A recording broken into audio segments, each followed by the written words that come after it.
stuff, all right?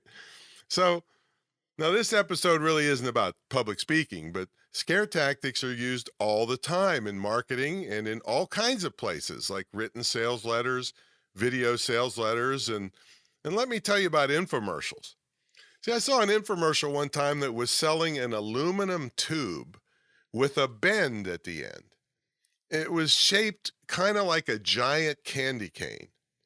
Well, the tube was screwed onto your garden hose so you could stand on the ground and clean your gutters out without climbing up on a ladder. Well, the entire infomercial was people falling off ladders. They were laying on the ground, knocked out from the fall. They were wearing neck braces. In other words, they were showing you the consequences of not having their simple aluminum tube.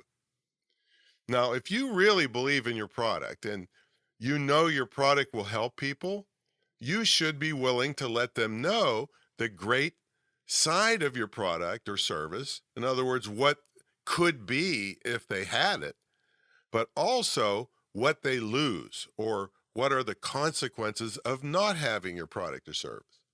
For instance, if you knew what I know, you can have a world-class website for less than 150 bucks that will not only look great, but be technically correct behind the scenes.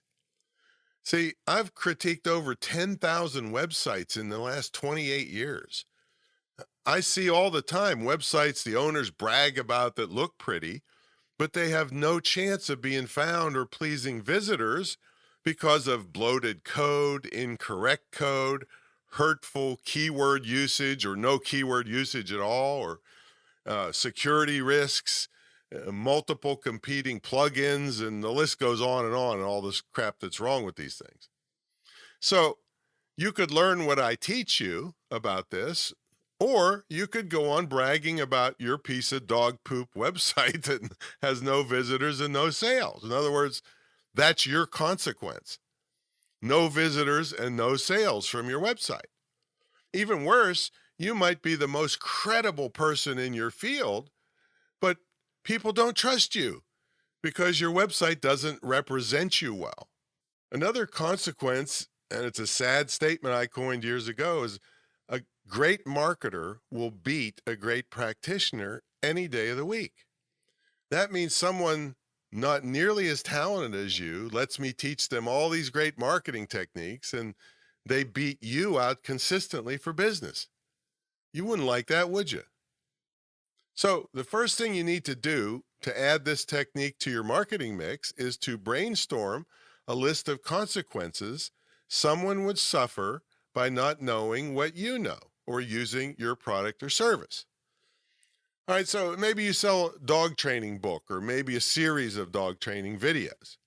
Well, you might brainstorm the following list of consequences. Here they are. No one wants to visit you because your dog jumps all over them. There's one. You can't have a quiet meal because your dog is begging for food. You get Thanksgiving ruined because the dog jumped on the counter and pulled the entire turkey on the floor. Right? I know people that's happened to. You're not welcome at doggy daycare because your dog is not behaved and it's aggressive. You can't get boarding when you have to make a trip. Your carpets are ruined because the dog isn't house trained.